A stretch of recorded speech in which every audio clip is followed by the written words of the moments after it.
बोलो शंकर भगवान की जय। शंकर भगवान अपनी सती के कथा सुनावे ले गईली, लेकिन मैया कथा सुनी नहीं महाराज। राम कथा मुनि बरज बखानी सुनी महेश परम सुख मानी। शंकर भगवान अकेले कथा सुने। यही कथा सुन करके आप बर्बाद हो जाओगे, और यही कथा सुन करके आबाद। तो बर्बाद कौन होगा? जो कथा अपने दिमाग में नहीं डालेगा महाराज। सती ने अपने दिमाग पर कथा डाली नहीं, अपना जीवन से धो चली। सती मरने जा रही है, कथा में मैं बता रहा हूं। यही से प्रवचन प्रारंभ है। शंकर भगवान जब सती के लेके चले,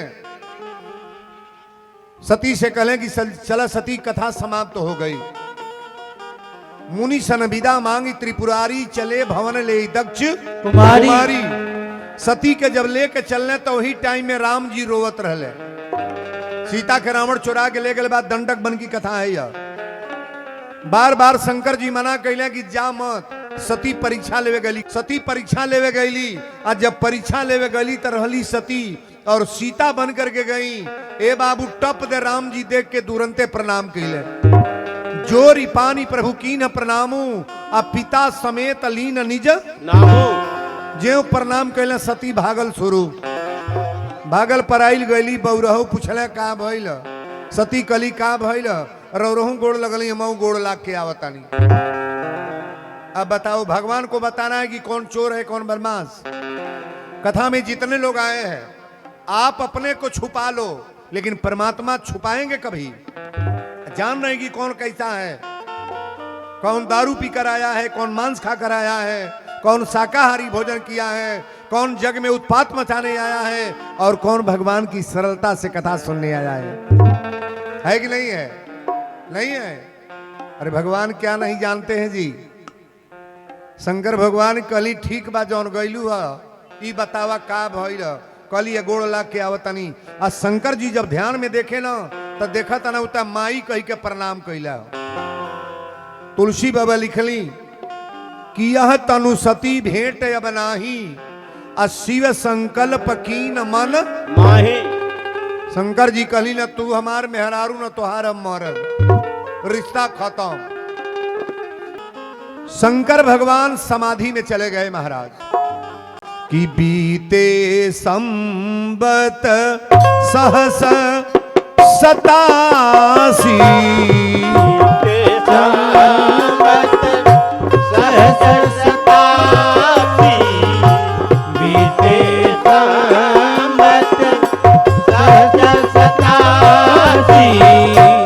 बीते संबत सहस 87,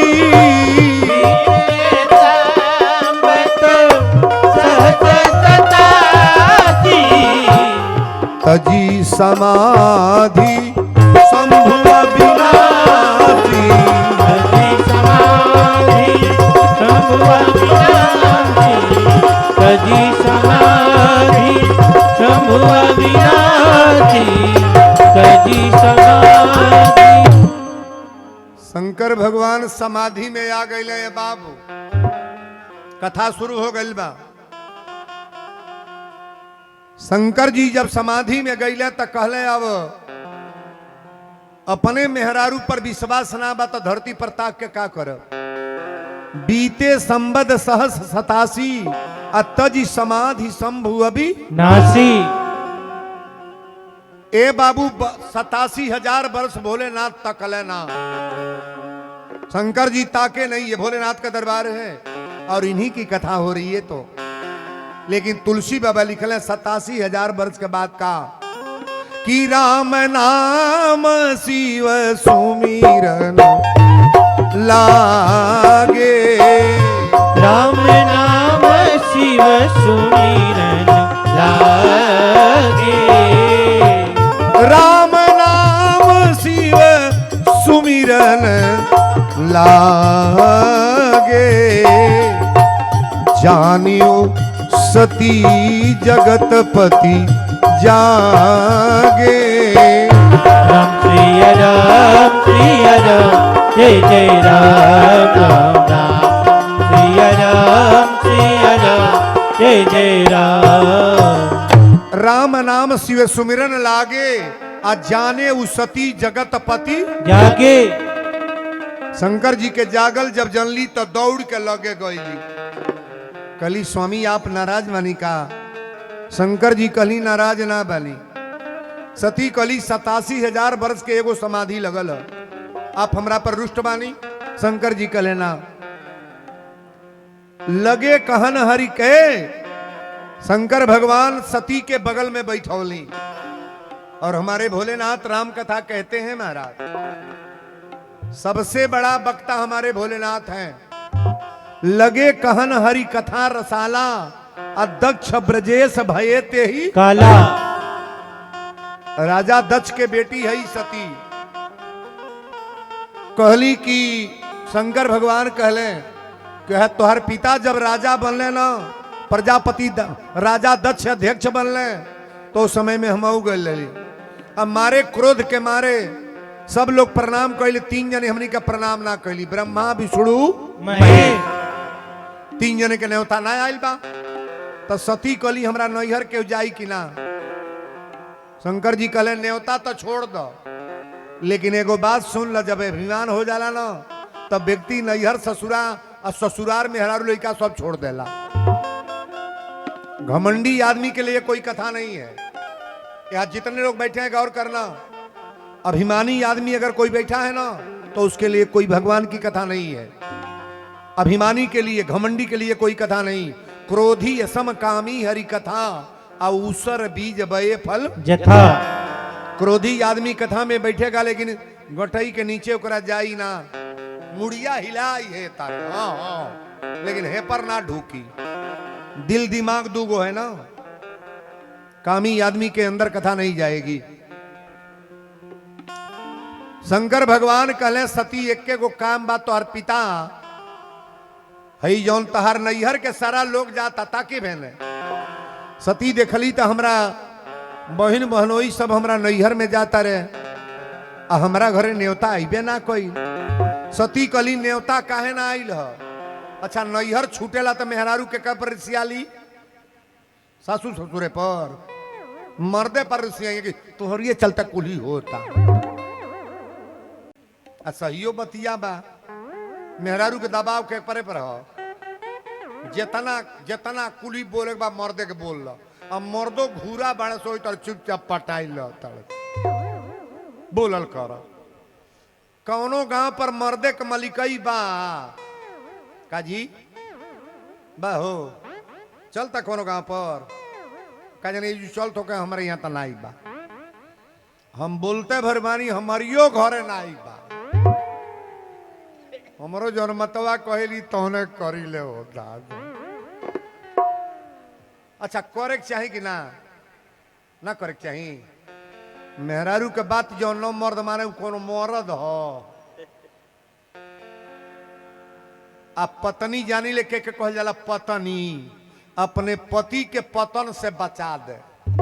अगर दारू पियता तो दारू छोड़ा दे, बुरा काम करता छोड़ा दे, ओकर नाम पत्नी है। तो हम लोग एगो पति बाणे की दूगो अंगुरी उठावा, एक कह के गो सब जानी के हो कौन मेहरारू हो लोग। अब हिन के रखा होशियारी कैले बड़ी दूगो, कभी भुला करके एक अंगुली मत उठाना। एगो पति तो हमें जो सिंदूर लगौले बड़े, एक दुल्हा हमें जो सिंदूर लगौले बड़े। कौनो ठीक नहीं है कि कब छोड़ी है कब रिश्ता टूटी। एक पति है, गौर से सुनना, कि तुम करुणा के सागर सबके प्राण पति। अब आता समझ में, प्राण के पति कौन है?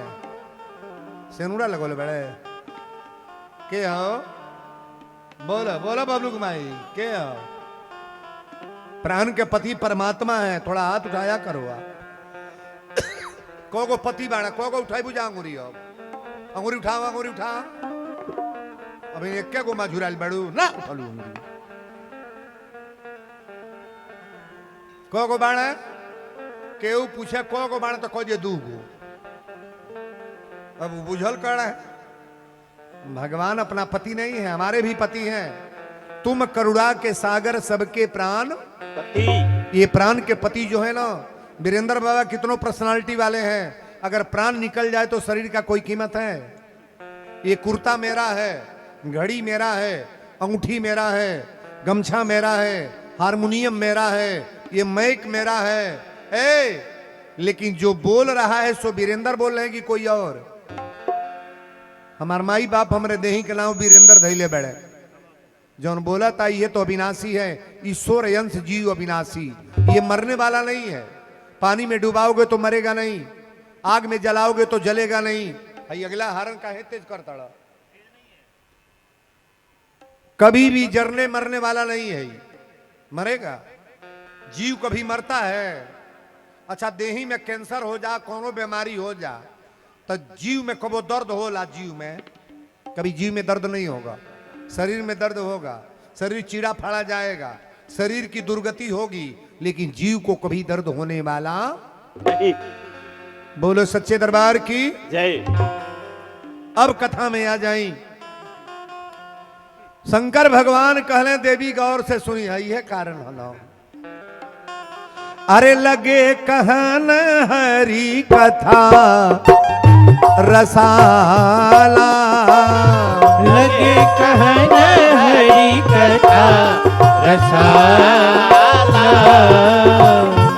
लगे कहन हरी कथा रसाला, दक्ष ब्रजेश भये तेहि काला। राम सिया राम सिया राम, जय जय राम राम राम, सिया राम जय जय राम। बड़े अधिकार दक्ष जब पावा, बड़े अधिकार दक्ष पावा, बड़े अधिकार दक्ष जब पावा, अति अभिमानु हृदय तब आवा। राम सिया राम जय जय राम राम राम, सिया राम जय जय राम। नहीं को असे जन्मा जग माही, नहीं को वत जन्मा जग माही, नहीं को असे जन्मा जग माही, प्रभुता पाई जाई मद नाही। राम सिया राम जय जय राम राम राम, सिया राम जय जय राम। बोल दी शंकर भगवान की जय। शंकर जी कहले देवी जब पूछो तड़ू तब बताए, तोहार पिता जब दक्ष राजा दक्ष प्रजापति राजा दक्ष जब अध्यक्ष बनले ना तो उनका घमंड हो गई। आज तुलसी बाबा लिखले बने कि नहीं को वस जन्मा जगमाही, अब प्रभुता पाही जाही मद नहीं। धन जेकरा हो जा ओकरा घमंड हो जाएगी ना? ना होई हो। गाड़ी हो जा, मोटर हो जा, बेटा कमा, खेती बाड़ी चमचमा जा तो घमंड होई कि ना? ना होई। अच्छा तो जेकरा बा ओकरा तो घमंड हो गई, आ जेकरा नहीं बा ओकरो घमंड बा कि ना? सही बोली हो। ओसे बीच तो ओकरा बा। एही में जौना मेहरारू के साड़ी पहिरे के सहूर ना बा, एक बेर कही ना का रे के तरह पहिरे ले ये साड़ी हो, यही तरह पहिरल जाला, इतना भन भनाई अब बे तोरे मर्दा से बारू बा, हमार मर्दा तोरे घरवा से तोरे से तोर भगवानी इतना हो जाई अब बे। होई कि नहीं होई? निमनो बात के कहे लाग बा, कहो कौन बड़ा बुरबका है आदमी बा, होशियार आदमी कहे करे तन बढ़िया से बुसटवा के बटमवा बंद न कर दे तो कही अब तू हमके सिखब, हमके हमके अजानत कुछ नहीं है। चौराहा पर पिटा के चल जावता आ ऊ कहता हमके सिखैब ई होता कि ना हो।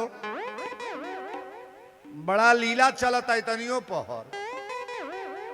समाज अगर सही रही तो इतना गड़बड़ी हो इतना उ जाना तना कि वोट इनके दे तई वोट खतरा में जाई तब तो वोट देता ना कि ना देता रहे ना देता रहे ना दिया था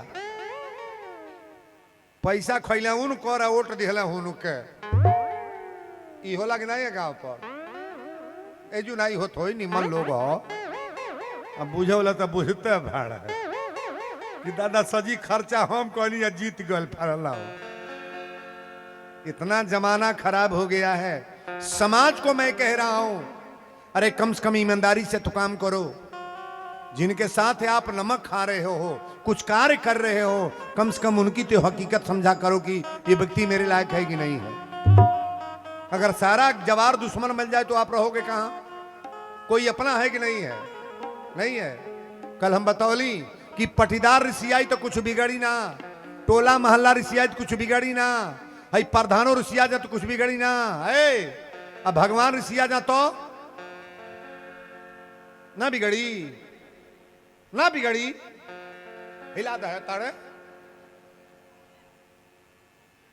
कल कहले कि वीरेंद्र बाबा हमारे घरे बड़ी विपत रहता, बेटा मर गई, एगो नाती मर गई, एगो लड़की बीमार बा, कोनो दवाई बताई ना। हमारा मोबाइल पर यह सब मैसेज आवेला, हम नहीं बताव। आप लोग सुनिएगा। अनहिया ग्राम सभा के पूरे क्षेत्र के लोगों को मैं बता दूं कौन ऐसा घर बा जरा घर में दुर्गा जी के मूर्ति ना बा, हनुमान जी के फोटो ना बा, गणेश जी के मूर्ति ना बा। कौनो बिरादर बा ओकर घरे पूजा होला कि ना? ना होला हो। नहीं बेटा करला पतोहिए करल, नहीं पतोहिया माइये करले करल कि ना? सबके घरे पूजा होता। अच्छा बताओ वही घर में पूजा होता और वही घर में बाजारी से कटवा के आइल, हम नाव नहीं धरी ले, हम काट के आइल और लहसुन प्याज डाल के वही घर में धुआं रहा दिया था। कौने घर में? जहां हनुमान जी बैठल बड़े, गणेश जी बैठल बड़े, दुर्गा जी बैठल बड़ी, वही घर में धुआं रहा दिया था। अब बताओ घर में देवी देवता रही हैं कि भागी हैं? ना बोल बोलोगे रही हैं तो भगवान के दोष काहे दिया था? कबो घटना तोरी घर में हो सकेला। मैं बोल रहा हूं, मैं बोल रहा हूं, मैं वीरेंद्र बोल रहा हूं। अगर परमात्मा को धोखा दे रहे हो, नारायण को धोखा दे रहे हो, घर में अनुचित कार्य कर रहे हो तो तुम्हारे घर में कोई भी ऐसा हो सकता है। आकस्मिक घटना कोई भी हो जाएगा, आप रोक नहीं पाओगे कि मैंने किसका बिगाड़ा, मेरा क्या बिगड़ रहा है। एक चीज का मैं गारंटी लेगा, सोने के सीकड़ पहिर के मर जा तो कर झगड़ा होगी ना। 3 गो पतो ही बाड़ी पहले बटाई त लाश जाई, आ तुलसी का माला पहिर ल तो कोनो पतो हिले लिहे सो बा कोनो पतो हिलावत या हम ले है तरह करती अड़ी सो तो ले तुलसी का माला। सोने के सीकड़ पानी में फेंकर डूबी कि ना? डूब जाई। और तुलसी का माला गारंटी मैं ले रहा हूं, एक तुलसी का माला धारण करने वाला एक दाना, इसका गारंटी तो मैं नहीं दूंगा कि आपका स्वर्ग होगा कि नहीं, बैकुंठ जाओगे कि नहीं, लेकिन मेरा ये गारंटी है तुलसी पहनने वाले व्यक्ति के परिवार में कभी नरक नहीं होगा। ताली बजाओ बरियारे मजबूती से। तुलसी पहनने वाले व्यक्ति के घर में कभी नरक नहीं होगा। इन्हें तो रातों दिन पाप कहले, अब मुअल बने तो लिखा था स्वर्गीय फलाने के पिताजी, वो स्वर्ग में गईला। अगला मंच पर जरा कहले कि वीरेंद्र बाबा एक बात आप बताइए गारंटी के साथ। हम कहीं बोलेंगे, बोलो। कहले कि कैसे मालूम होगा किसका नरक हुआ और कौन स्वर्ग में गया? मैं 2 मिनट का शब्द है, मैं बता दूं आपको। यही ग्राम सभा के कोनो आदमी मरल और लोग लेके चलने की राम नाम सत्य है, तो जौने आदमी के नाम पर पूरा गांव रोआ था, दहशत मच गई, गांव के हीरा निकल गई। का जाने वैसा आदमी पैदा होई कि ना? स्टैंप ले आओ, मैं लिख रहा हूं, वो आदमी डायरेक्ट स्वर्ग में गया है, बैकुंठ में। ताली बजा बरियारे। यही गांव के कोनो आदमी मरल और लोग लेके चलने की राम नाम सत्य है, तो जौने आदमी के नाम पर पूरा गांव थूका था, पूरा गांव गाड़ी देता मर गल गांव सलहन तो हो गई एकर मरल जरूरी रहल पूरा गांव के अकेले भूज देले रहल जहिया स्वर्ग में हो बोला अनहयाग लोग जहिया स्वर्ग में ईमानदारी से बोला एक खल के लोग तारा गांव में बा कि ना सबे लोग कहता है दादा सबे कहता एकर मतलब खल खल के लोग बा जहां बुराई है वहां छाई भी है गौर से सुनना अगर ड्रामा ऑर्केस्ट्रा देखने वाले लोग हैं ना तो कथा सुनने वाले भी लोग हैं ध्यान से सुनना बुरा काम लगाने बजाने वाले लोग अगर हैं तो फैसला भी करने वाले लोग हैं दूध दही घी अचार काजू बादाम खाने वाले अगर लोग हैं तो रच बच भी खाने वाले लोग हैं। ऐसा कभी न सोचना कि पूरा गांव बर्बाद है अगर ये अच्छे लोग नहीं होते तो इतनी बड़ी कथा आप लोग कैसे कराते कैसे होती कथा और अभी वीरेंद्र का नाम इसमें आया है आप बताओ संस्कार में बोल रहा हूं कि नहीं हो रहा है ये कथा नहीं संस्कार बीच में हो रहा है रामायण की कथा तो अलग है बीच में जो मैं सार डालूंगा मेरा यही तो ख्याति है महाराज आज प्रदेश स्तर के लोग मुझे जान रहे हैं केवल यही प्रसंग है जो वीरेंद्र बाबा संस्कार पर कथा बोलते हैं कल मैंने बताया था कि उस लड़के का कभी बढ़िया नहीं बीतेगा जो अपनी मां को रुला रहा है अपने पिता को रुला रहा है गांव में लगल बा कि नहीं लाइन ना लगल बा घर घर में जौन होता के नहीं बुझता नहीं क्या बुझ चारों ओर से गिरल जाता तब वो बुझता फिर हमारे बनते बा बोलो सच्चे दरबार की जय। सती कहली की बताई नैहर से न्योता ना अलबत के जाई कि ना शंकर भगवान कहले जब न्योता ना अलबत तो हम तो यह कहब कि न जा अच्छा मर्दे के बात मेहरारू के माने के चाहिए कि ना माने के चाहिए अच्छा तनी हाथ उठावे तो के चाहता कि मानल जाओ देखी को मर्दे के दुश्मन बाड़ी उठाई बू हथवा कि न उठौली अरे बाप हो बाप आधा गांव के मेहरारू उठाते ना बाड़ी हाँ तो लोग पथले के पूजा मर्दे के भूजा लोग भूजा जौन महिला अपनी मर्दे के कबो गोड़ ना लागे ले तौन भादो में करवा चौथ जरूर भूखती होई चलनी में झाके खातिर बागिनाई के हुए खल के में आज फाइनल मैच बा बियाहे के कथा बा भीतरे बुझ लिया सब चलनी में झांकल बेकार बा जो अपनी पति का पैर नहीं नारी छुए उस नारी को महिला का बड़कपन मैं नहीं जानता महाराज नारियों के लिए सबसे बड़ा भगवान कौन है शंकर जी दुर्गा जी हनुमान जी बोला ना अपने पति से बड़ा कौन देवता है जी हैं अपने पति से बड़ा कौन भगवान है कि तू ही मेरी मंदिर हो तू ही मेरी पूजा तू ही देवता हो तू ही देवता हो तुम ही मेरी मंदिर हो तुम ही मेरी पूजा तुम ही देवता हो तुम ही देवता हो तू ही मेरी मंदिर हो तू ही मेरी पूजा तू ही देवता हो तू ही देवता हो तुम ही मेरी मंदिर हो तुम ही मेरी पूजा तुम ही देवता हो तुम ही देवता हो। ये गीत अच्छी है कि नहीं है अरे अपने पति को मंदिर बनाओ पूजा बनाओ सब व्यवस्था पति को डालो ना जो नारियां सारा श्रृंगार कर लें और अपने पति से तालमेल बढ़िया ना बने तो श्रृंगार किसी काम का नहीं है महाराज जैसे आप शरीर पर कितना गहना पहनवा लो सारा गहना पहनवा लो आ एक शरीर पर साड़ी ना हो तो गहना काम करेगा ये सबसे जरूरी पति का सेवा नारी धर्म के लिए सबसे बड़ा अपना पति शंकर जी कहले जाना मना है मैं कह रहा हूं कि न्योता ना अलबत तू तो ना जा सती कली रौरा जाय भी चाहे ना जाय भी हम ता नहीं और जाई मेहरारू कबो बात ही मानले बाड़ी औ में अल्हा के लोग औरी मानत होई हम ता बुझते बानी शंकर जी कहले जा तबाड़ू इज्जत होई ना जा जा तू नैहर जाता जा तारी इज्जत होई ना लेकिन चलल बाड़ी ले ले बाबू आरी नैहर नगरिया के आरी धैली रे डगरिया जियरा व्याकुल भैले बाबू शंकर जी नाई बने साथे अकेले जा तड़ी देखा का होता अरे जियरा व्याकुल भैले आ सुन ले ही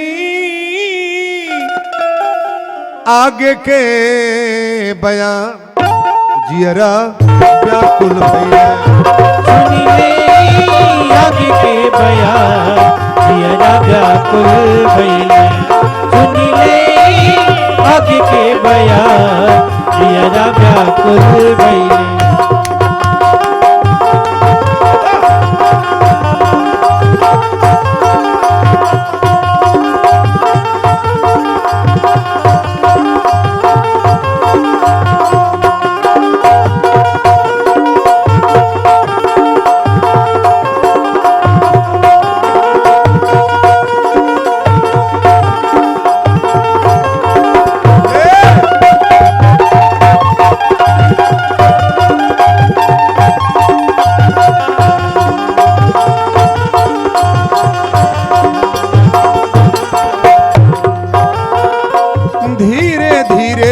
पहुंचल बाड़ी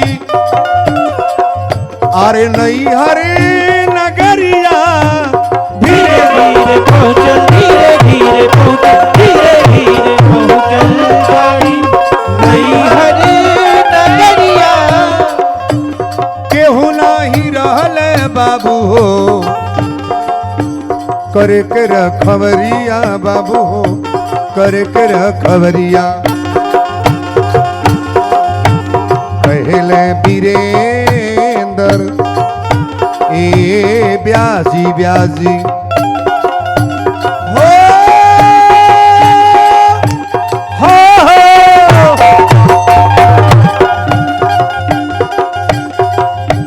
कहले वीरेंद्र बाबा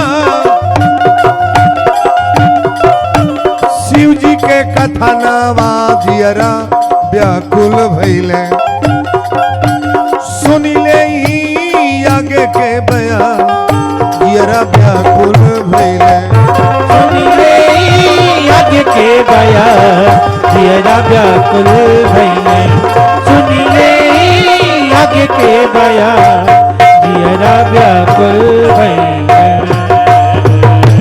बोल दी शंकर भगवान की जय बिना बोलावल नैहर गईली तनी एक बात रहुआ बताए वीरेंद्र बाबा ई कहले कि 3 जगह बिना बोलावल जा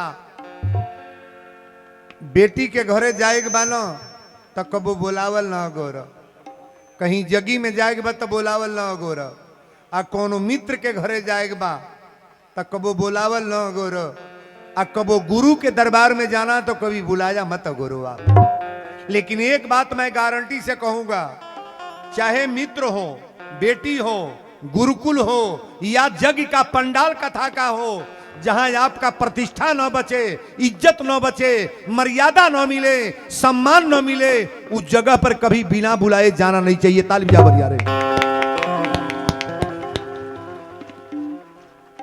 गईबो कोल गोल के पनिए पिए के ना पूछो ओ जुगल जरूरी बा के ये नहीं पूछल के भैया कब अइला कहो ए खल के लोग बा कि ना न्योता लेके लोग घूमी आवेला न्योतवा लेके घूमी आई है जब ना केहू बोली ना तो कहीं ये साल जब बोलते ना तो न्योतवा काहे के दे ऐसा लोग बा कि ना हो ना बा नैहर में गईली बिना बोलावल देखा तोहार कथा हमार ना बा शंकर जी की औरत सती के कथा चलता बिना बोलावल गईली उनका राजा दक्ष के कई बेटी बाड़ी सजी बहन दौड़ल बड़ी दीदी आ गली आय दादा आ गली।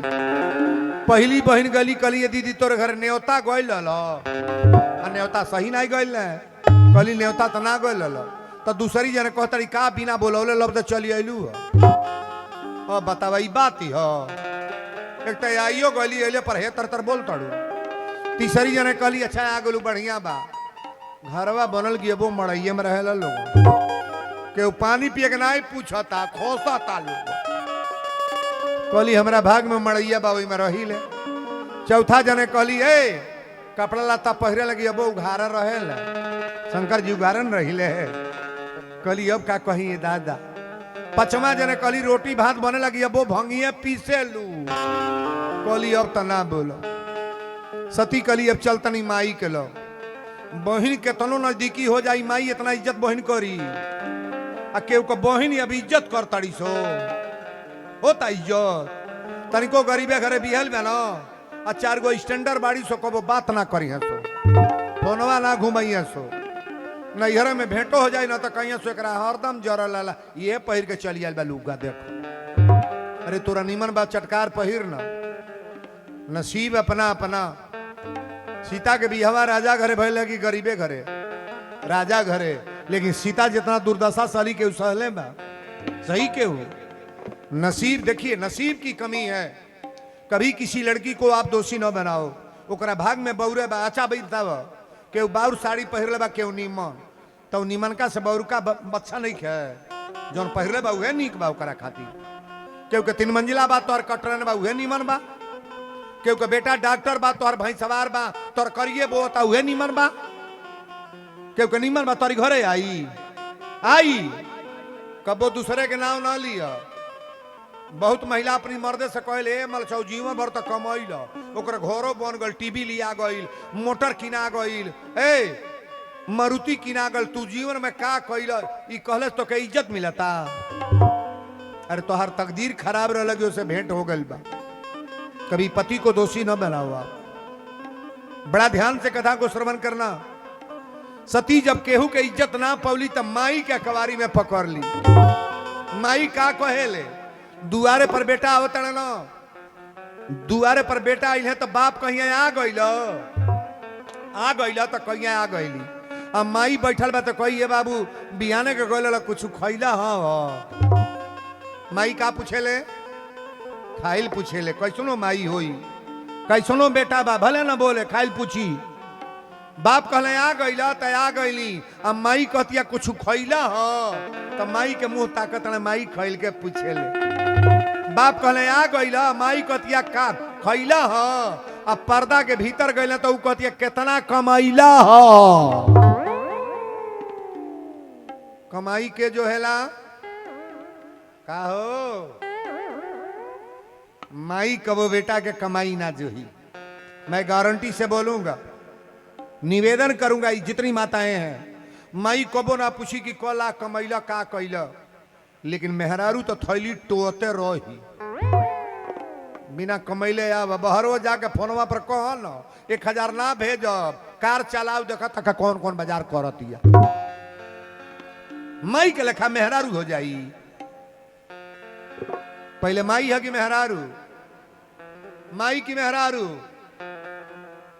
अबे मैं कई गो दुल्हन बाड़ी सो भीतरे बिखिया तीड़ी सो दादाई कौन बात उपटले बाड़ा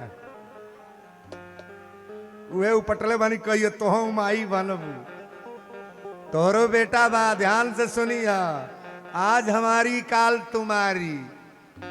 एगो बूढ़ी मरल तो पतोहिया खपड़ा फेंके जाती रहे तत्का परई रहे फेंके त नतिया कल से अम्मा काहे फेंके जाता रे तो तोरिया मर गली तो फेंकी नहीं यही में रोटी भात पानी देते रही हाँ नतिया कल फेंक न जैया हमार मेहरारू आई न वही परई में तोहू का परसो आई।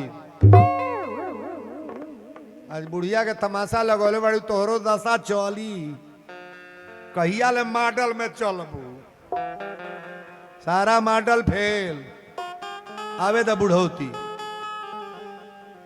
बार बार वीरेंद्र यही बोलते हैं बुरा करने वाले का बुरा होगा मैं कतई बोलूंगा। एक गीत मैं गाता हूं कि नहीं चाहिए दिल दुखा ना किसी का। नहीं चाहिए दिल दुखा ना किसी का, नहीं चाहिए दिल दुखा ना किसी का। सदा ना रहा है, सदा ना रहेगा जमाना किसी का। नहीं चाहिए दिल दुखा ना किसी का, नहीं चाहिए दिल दुखा ना किसी का, नहीं चाहिए दिल दुखा ना किसी का। आएगा बुलावा तो जाना पड़ेगा, सर तुझको आखिर झुकाना पड़ेगा। आएगा बुलावा तो जाना पड़ेगा, सर तुझको आखिर झुकाना पड़ेगा। ध्यान दे करके शब्द को सुनो। आएगा बुलावा तो जाना पड़ेगा, सर तुझको आखिर झुकाना पड़ेगा। वहाँ ना चलेगा, वहाँ ना चलेगा बहाना किसी का। नहीं चाहिए दिल दुखा ना किसी का। नहीं चाहिए दिल दुखा ना किसी का, नहीं चाहिए दिल दुखा ना किसी का। शोहरत तुम्हारी बह जाएगी, दौलत यहीं पे रह जाएगी। शोहरत तुम्हारी बह जाएगी, दौलत यहीं पे रह जाएगी। नहीं साथ जाता, नहीं साथ जाता खजाना किसी का।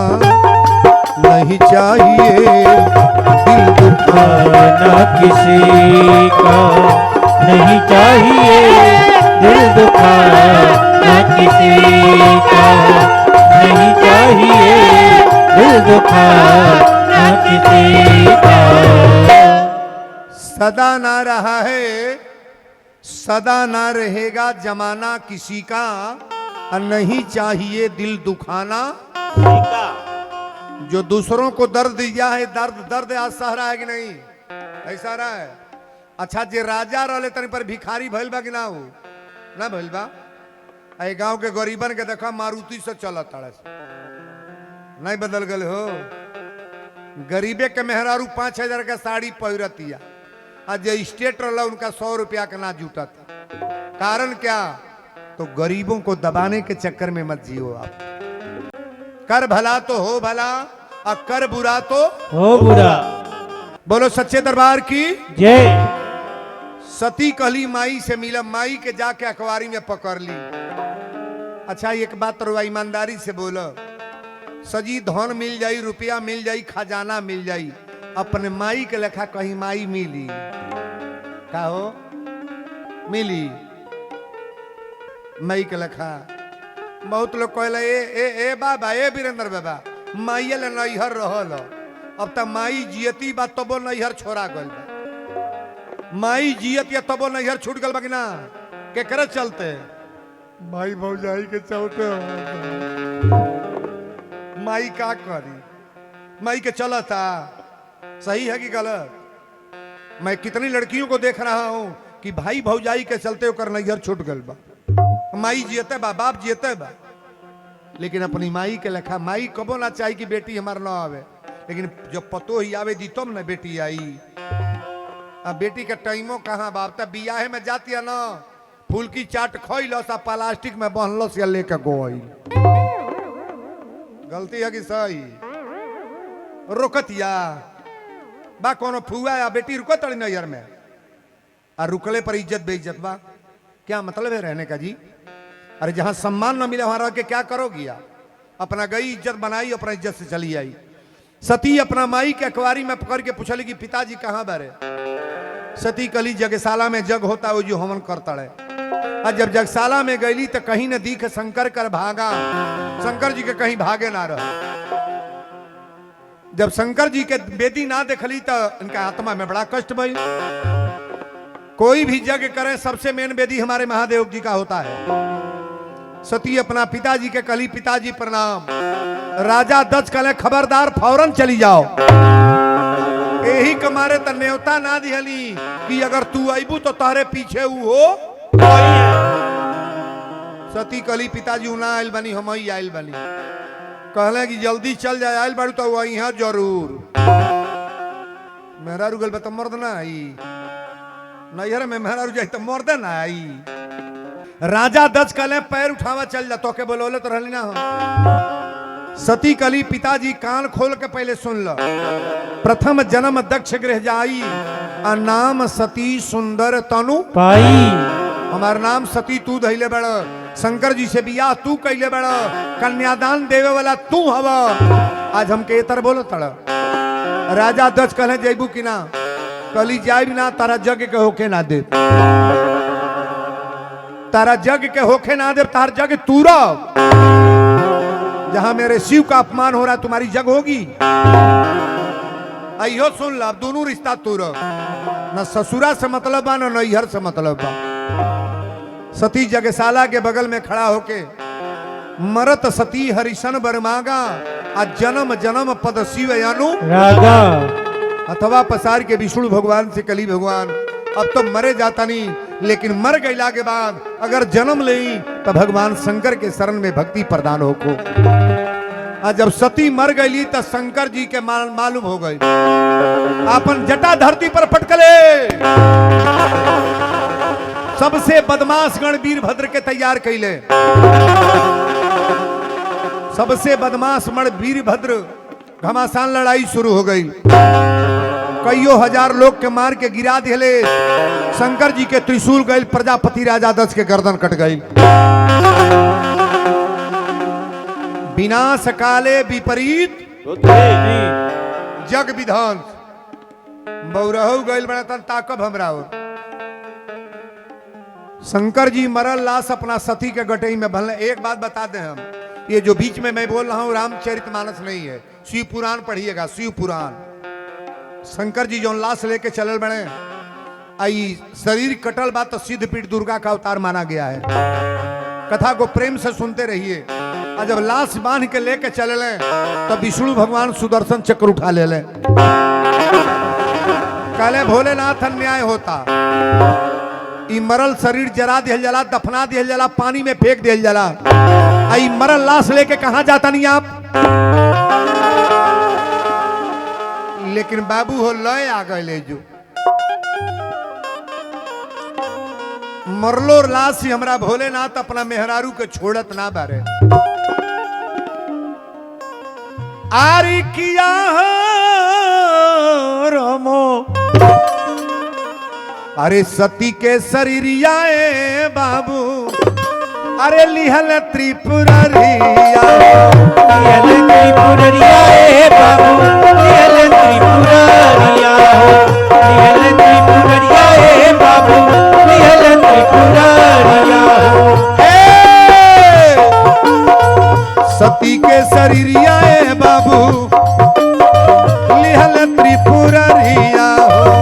लिहल त्रिपुररिया बाबू लिहल त्रिपुररिया। लिहल त्रिपुररिया बाबू लिहल त्रिपुररिया।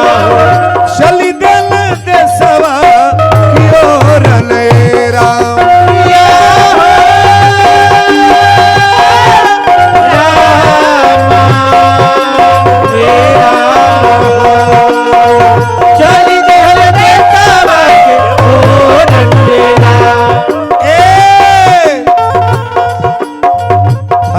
थर कांपे बाबू अरे बाबा की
कथनिया हो शिव जी के कथनिया ए बाबा शिव जी के कथनिया हो शिव जी के कथनिया ए बाबा शिव जी के कथनिया हो सुन ले ई आगे के बयान लेरा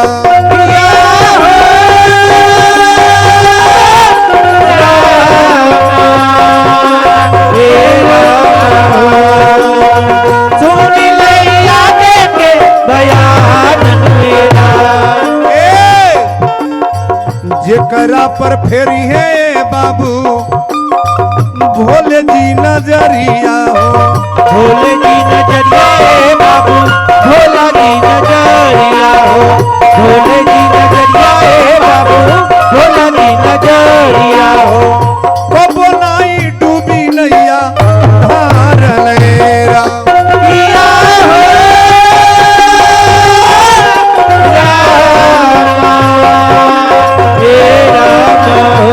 कैसे मैया डूबी बोल दी शंकर भगवान की जय। अब ये जो कथा बदले जाता गौर कर मरल लाश जब लेके चलना तो विष्णु भगवान सुदर्शन चक्र उठवले आ एक बेर जब नचौले तो 51 टुकड़ा धरती पर लाश गिरल और लाश जो सती की लाश है सिद्ध पीठ दुर्गा का अवतार माना गया दुर्गा सब सती देवी भागवत पढ़िएगा आज जब सती मर गई तो शंकर जी कहले जब असली मेहरारू मर गल तो नकली का देखो जब से सती जाई तनु त्यागा तब से शिव मन भयऊ विरागा। भगवान शंकर जी बैराग ले ले आज जब बैराग ले तो इनका जन्म हो गल के कर ते ही कारण ही में गिर गिर जाई आ जनमी पार्वती तनु पाई सती जब मरल बड़ी तो का नाव धराई केकर जन्म भइल न बोलो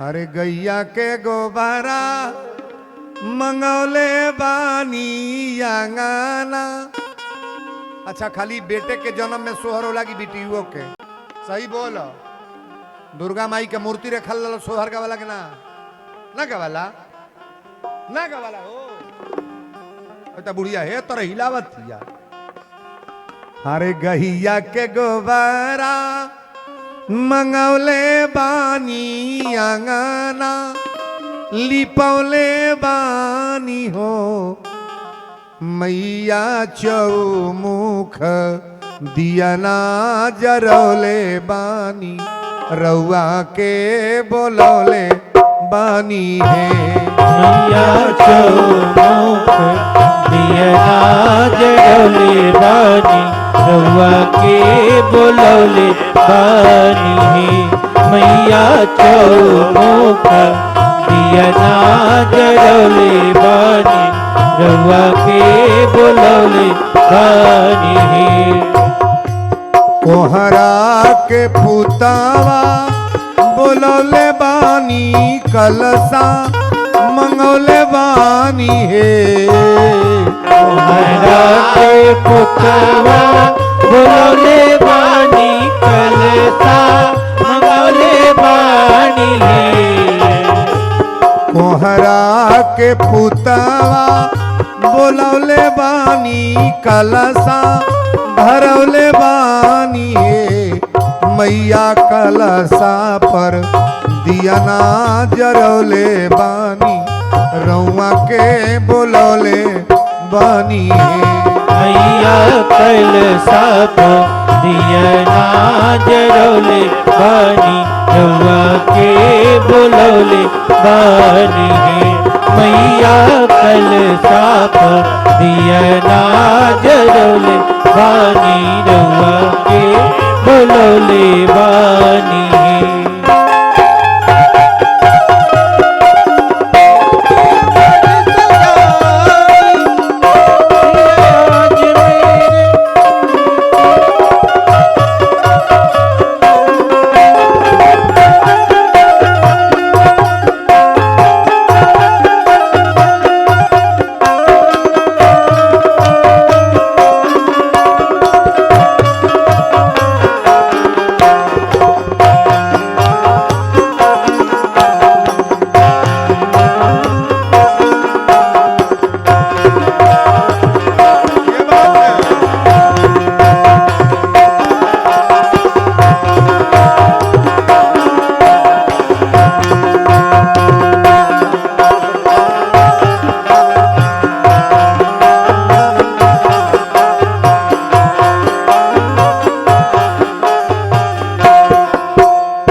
अहिरा के पुतवा बोलौले बानी दूधवा मंगौले बानी हे अहिरा के पुतवा बोलोले बानी दूधवा मोले बानी हे अहिरा के पुतवा बोलौले बानी दूधवा मंगौले बानी हे मैया दूधवा के ऐपन रखौले बानी रवा के बोलौले बानी मैया दूधवा के ऐपन रखौले बानी रवा के बोलौले बानी मैया दूधवा के ऐपन रखौले बानी रवा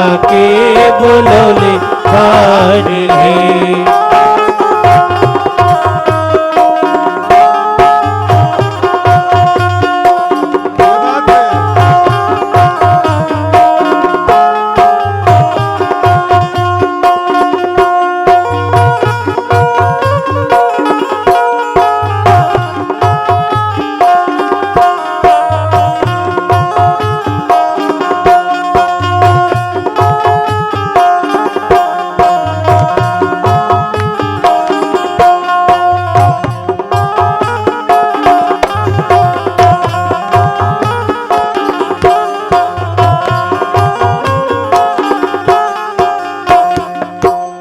अरे बाबा वीरेंद्र के बोलौले बानी पोथिया मंगौले बानी हे बाबा तिवारी के बोलौले बानी पोथिया मंगौले बानी हे